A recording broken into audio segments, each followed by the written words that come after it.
Hi everyone, and welcome to the fifth Gloomhaven scenario. So this will be the halfway point.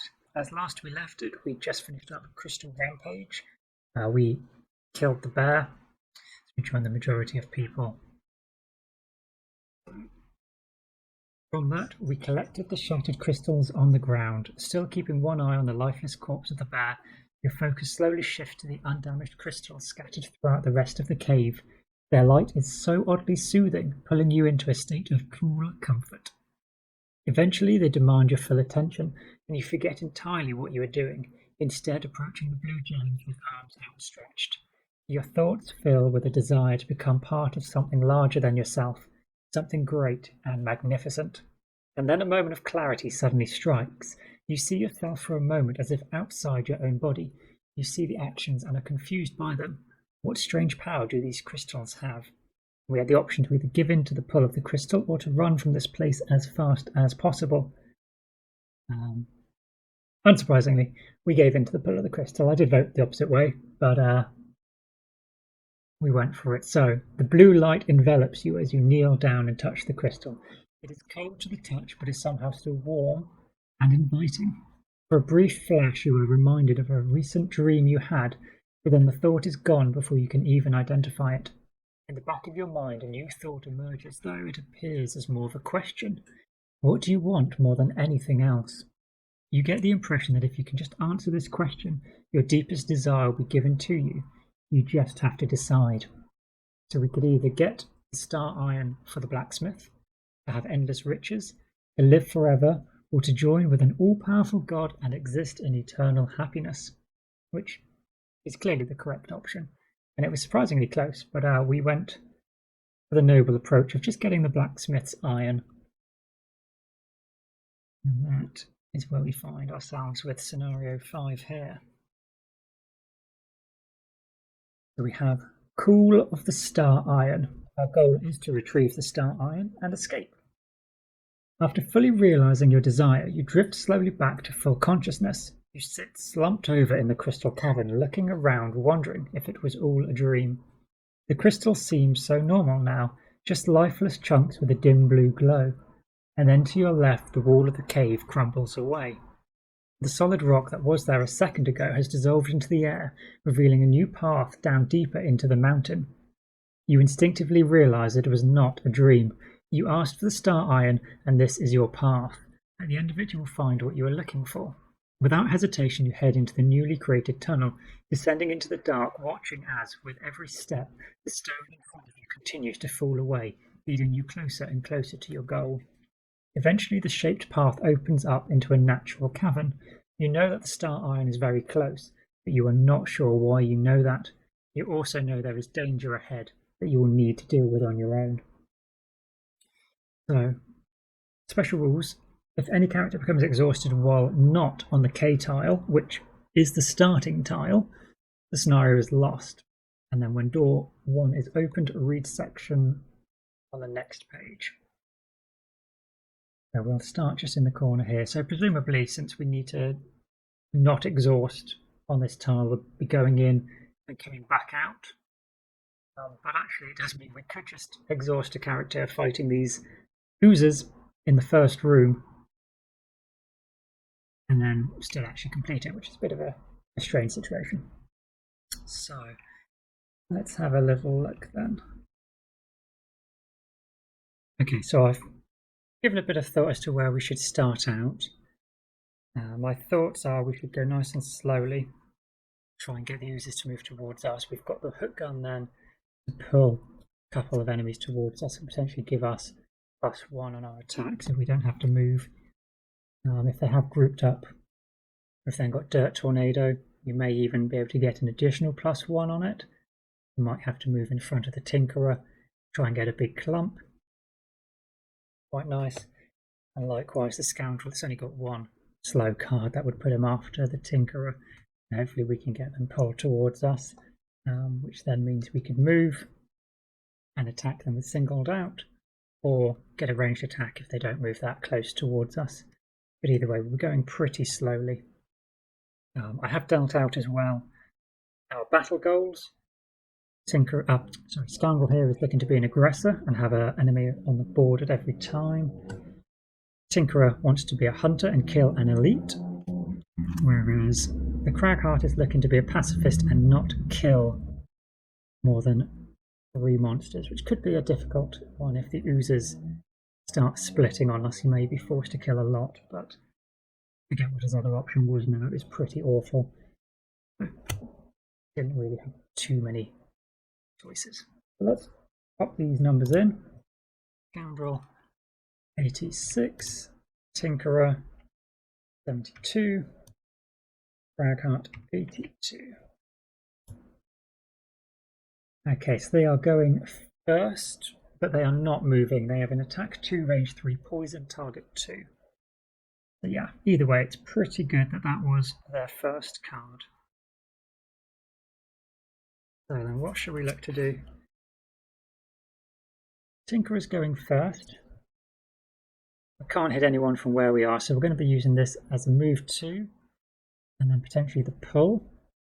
We could hit 2 of these. If we moved 1, 2, we can attack this token, although we wouldn't be able to pull it.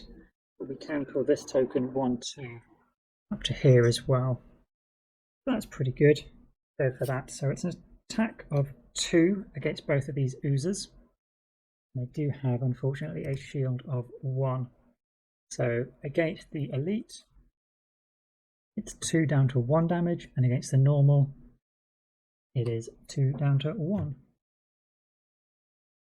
So those are number 10 and number 1. Number 10 is going to be pulled adjacent. This is after they've all had their activation, so thankfully we don't have to worry about their ranged attacks. The Cragheart then, he can attack 2 by having the centre of this on that obstacle, but not if we're looking at using this +1. We'd have to move up. Attack 1 will get 2 curses into the deck, or we could look at attack 3, push 1, and we could push that ooze into this obstacle. It would destroy the obstacle, but the ooze would take 2 points of damage, and that isn't affected by its shield, so that's pretty good. It would still be next to the Tinkerer, and we could get adjacent to it, so yeah, we should really be able to finish that guy off. This would be attack 5 anyway. It's really an attack 4 because of their shield. Yes, that probably wouldn't kill him. Okay, so let's go the Cragheart moving up and then doing this attack 3 push. So we can move 1, 2. Let's attack 3,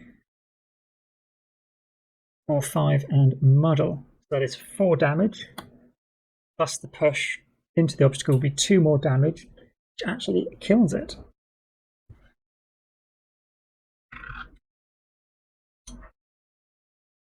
Excellent. So it will suffer. The Cragheart will gain 1 experience. You don't have to worry about the muddle. He is done. Very good.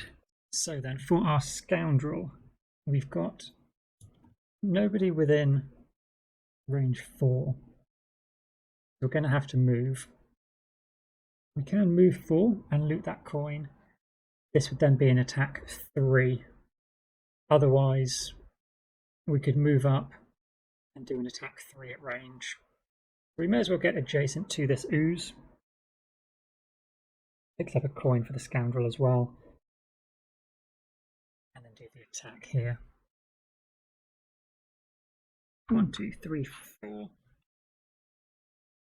And then attack 3. 4, 5. Excellent. So that is down to 4. 2, 3, 4. no XP because that's only for if they're adjacent. That's some nice damage on the oozers before they've had a chance to attack us though. Obviously they didn't move for their action. So we'll be going on to round 2. Probably good the Tinkerer to think about disarming. We've just seen they've got some pretty bad attacks. This target's 2. But how quick could we go? We've got initiative of 16 or 17 with the potential of a heal if they do go and attack very early. That might be a nice way to get poison off. Looks like the oozers are going to be doing some poison. So let's go for 17 for the Tinkerer. The Scoundrel, we are adjacent to an ooze. The Thief Snack is pretty nice.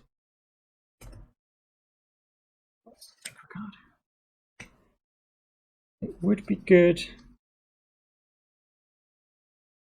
to get a wound onto the ooze. That's a surefire way of damaging them. Maybe we go for 23. And then after we've disarmed, we can use our move 2 to get adjacent to it.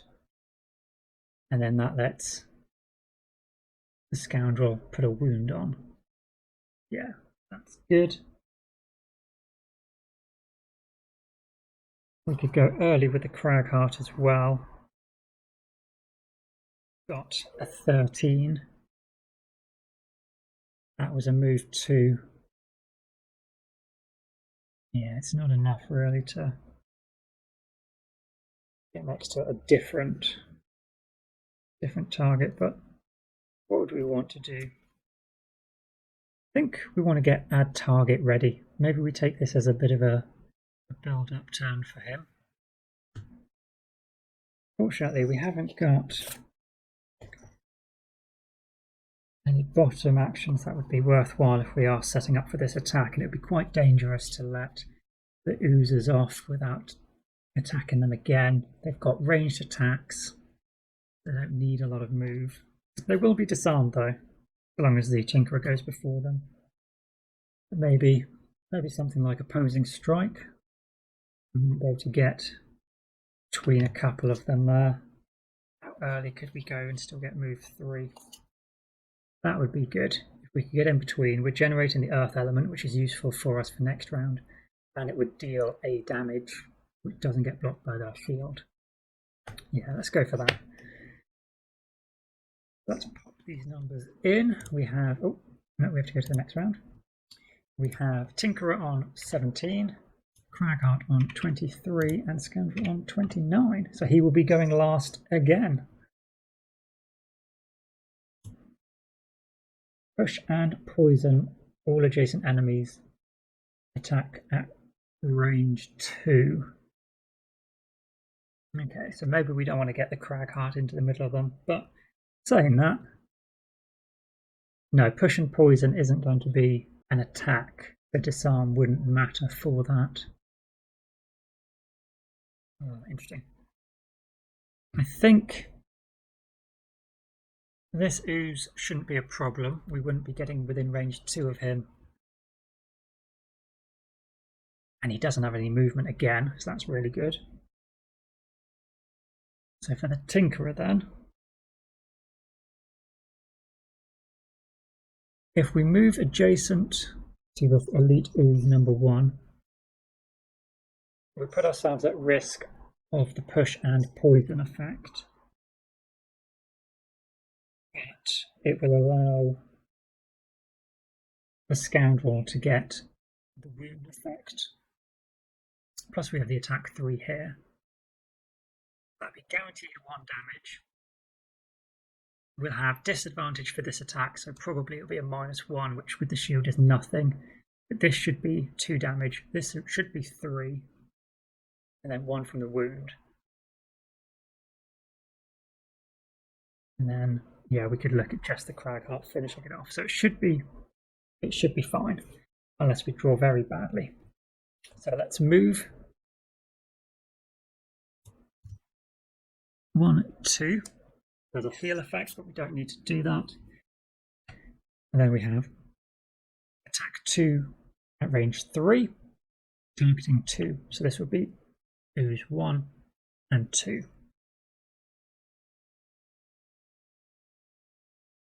So against the elite, -1 is nothing. +1. Oh no, sorry, it's -1 +1 against the elite because we're disadvantaged. +0.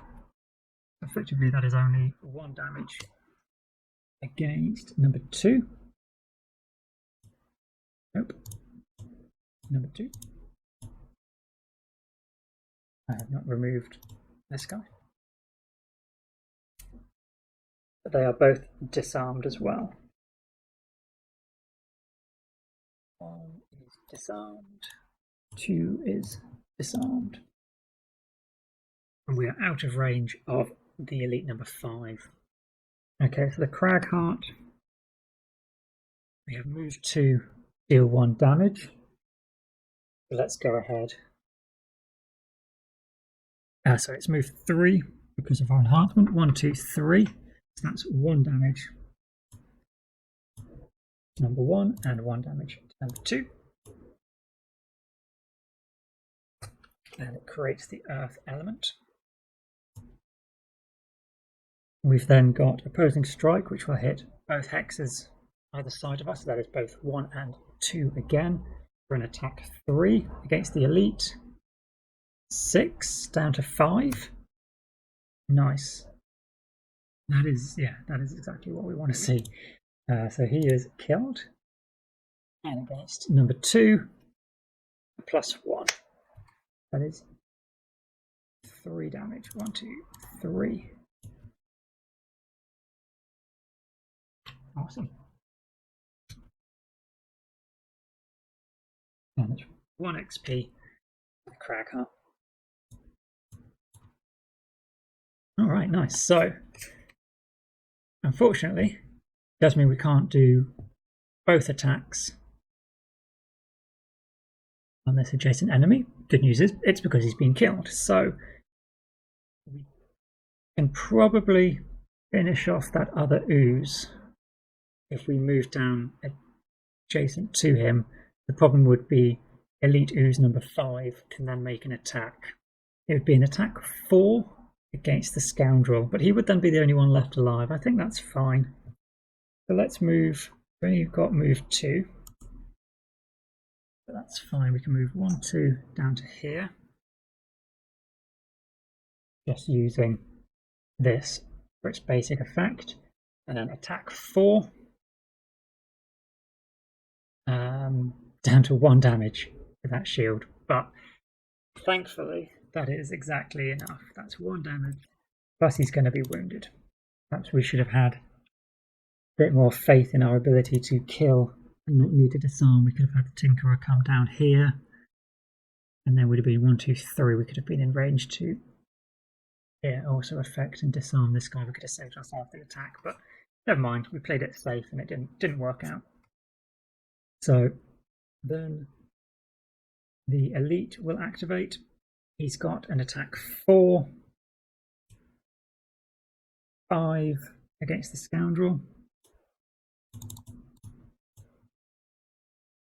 And then number 2 will activate, but because of the wound, he takes a damage and dies before he does his turn. So the Scoundrel is going to want to open this door before the wound ooze is killed.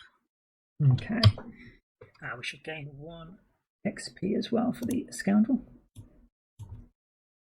So what we could do, it does have still a full set of hit points. But we could look at just stunning it, and that gives wound as well. So that's going to be really effective.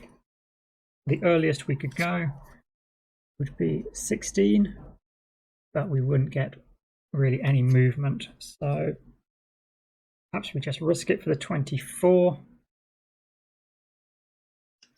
We could go for 3 movement and end up on that silver coin if nobody else wants to go for it. Yeah, I'm not sure what the ooze initiative numbers are, but hopefully 20 is fast enough. So if we've got a bit of peace and quiet, we can then get backup ammunition ready. And then probably just a decent move. Farm, we can go nice and slow and see how a round plays out. Scoundrel. Don't necessarily need to open that door this round.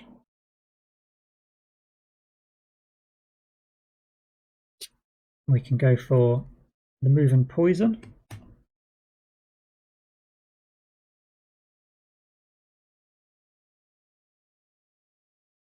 With just the attack here. We'll go nice and quick. We'll go on a 4 with the Scoundrel, so if the ooze is going very quick, we can just go invisible and hide out the way. So let's go to the next round. We have the Tinkerer on 20, Cragheart on more traditional 77, and Scoundrel on 4. Okay, 66. He has a move, but a move of 0. Attack 4, range 4. Scoundrel can go first. I'm going to do a move 3 with jump, and that poisons. Come to here. Add a poison onto the elite. And then just a basic attack 3. 4 because of poison. 5 down to 4. Okay. Then it's the Tinkerer. We've got move 3. Didn't actually check the range from that coin, but we are fine. 1, 2, 3 onto the coin, and then 1, 2, 3 range. Is an attack 1, attack 2 because of the poison. Down to 1 damage. And a wound. He is also stunned, so he'll do nothing on his turn, which is now. Stun comes off, and he takes 1 damage from the wound. Perfect. The Cragheart then will get backup ammunition out, and we'll go for a move 4. Let's move 1, 2, 3, 4 down to here. So we're adjacent next round. The Tinkerer would quite like the kill. So let's think then. Scoundrel wants to get the door open, but that's easy enough. We could go for nice quick move 6 with the ranged attack, but even from on the doorway, or slightly beyond actually. 1, 2, no, just from on the doorway we can still shoot the target. We could go invisible if we want to. That's an attack 2, attack 3 effectively, but should be 2 damage because of shield. So what could the Tinkerer do? He could go slowly and hope that the wound has ticked in. Otherwise his only non-lost attack would be attack 2, range 3, poison. So we may as well give that a try. And then we'll go for the move 4 jump, get into the action. Cragheart, he's got backup ammunition ready, so we could go for a ranged attack. We don't have a lot of movement for him though. I think we might look at Forceful Storm, +2 to all your melee attacks. Fortunately we can't go after the Tinkerer, and still relatively early. We've got 1 quick initiative number, and the rest are all basically the same. So we'll go on 53.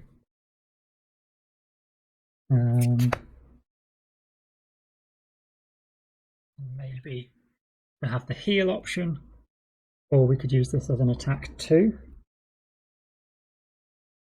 Oh, we've got Crater. We could do from range, but it would also use up 1 of our backup ammunition unless we can get adjacent to someone else. So I think maybe the healing's a nice option. Go on 53.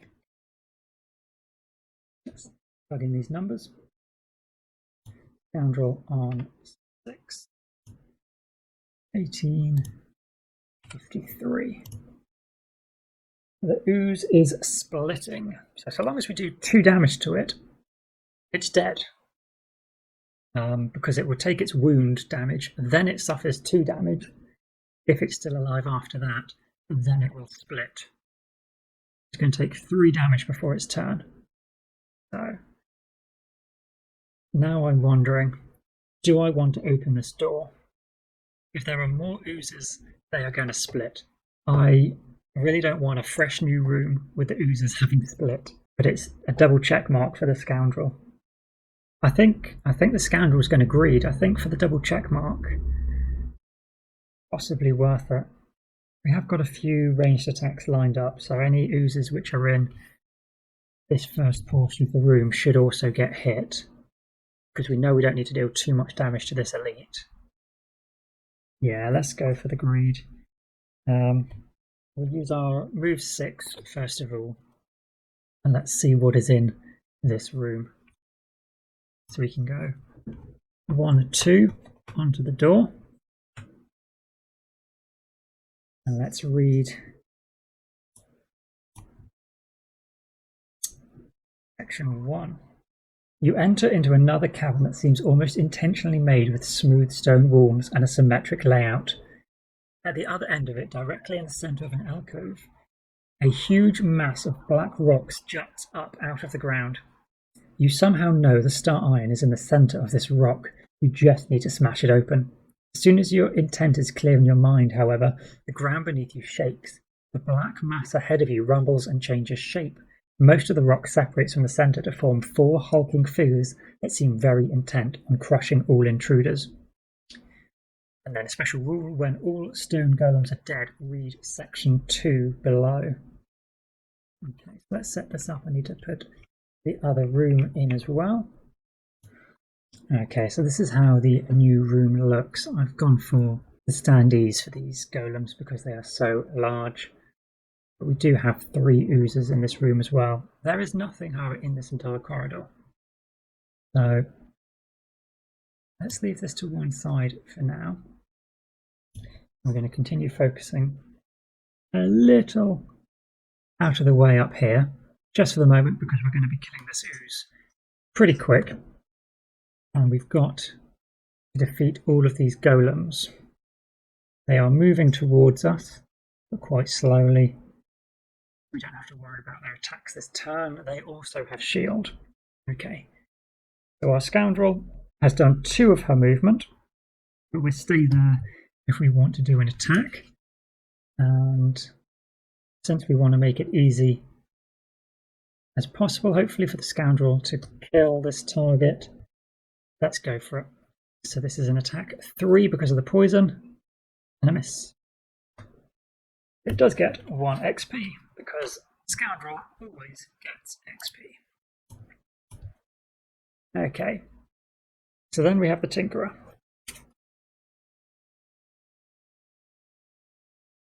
So let's do our move 4 jump. 1, 2, 3, 4. Do we want to use our Toxic Bolt first? I was just going to do an attack 2, but there's no reason not to use our Toxic Bolt. So within range 3. So we do the Toxic Bolt attack first, because that will generate the Earth element. Although we're not using it this round for our Crag Heart, it might be useful next round. So attack 3 because of poison again. 4 down to 3. So not enough to kill, but it will die. So we haven't yet completed our Tinkerer objective. We've got the move 4, so let's jump on over. That is his turn done.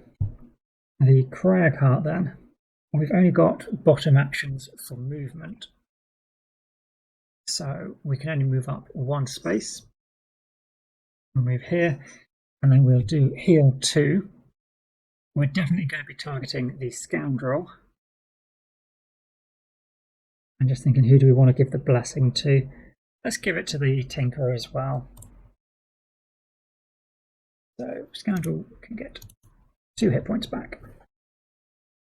Perfect. Okay, so that then brings us to the stone golems.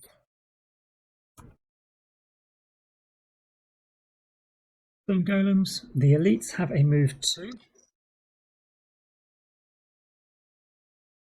And then the normal have a move of 1. I believe that. No, that's probably 1, 2, 3.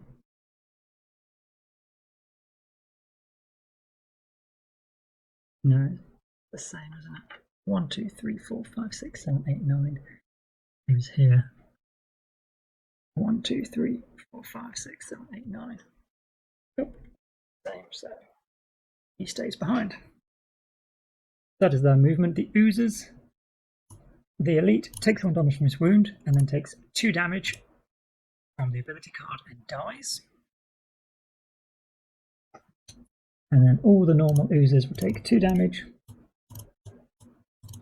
But then spawn 3 new oozes. We have ooze 6, 3, and 9. Which also will have 5 hit points. Opening the door, it wounded them all, but it has increased the number of hit points. We've gone from, what was it, 21 hit points to 30 hit points worth of oozes. But if they do divide again, then we're probably in a better spot. So it might work out, actually, because they're a long way away from us. It's going to take a few turns before they're relevant. The Scoundrel has only 1 card left. She may as well long rest. Tinkerer can still go, though. There's no need to go quickly. And we'll probably just look at healing. We've got heal 4, and then we've got some movement. We don't have any move 3s, which would get us past the Scoundrel in the door. But that's fine, along with the healing from long resting. That's the Tinkerer, the Scoundrel fully healed. Cragheart. Again, we've only got move 2s unless we use this lost card, which isn't worth it. Potentially we could look at attack 3, range 3. So I think we want to go as slow as possible. And if we can, get to the other side of the door here. 1, 2, 3. No, there's no way that's going to happen. So we're probably just moving to the other side of the door. And then he's going to be long resting. Yeah, let's lock those numbers in. So the Scoundrel is on, extra out. Scoundrel is on 99. The Tinkerer is on 48. Cragheart is on. So Stone Golem is just retaliating, or giving itself an extra retaliate at range 3. Wow. But we are not attacking it. So he's done. Tinkerer can only do a move 1 and then heal Scoundrel.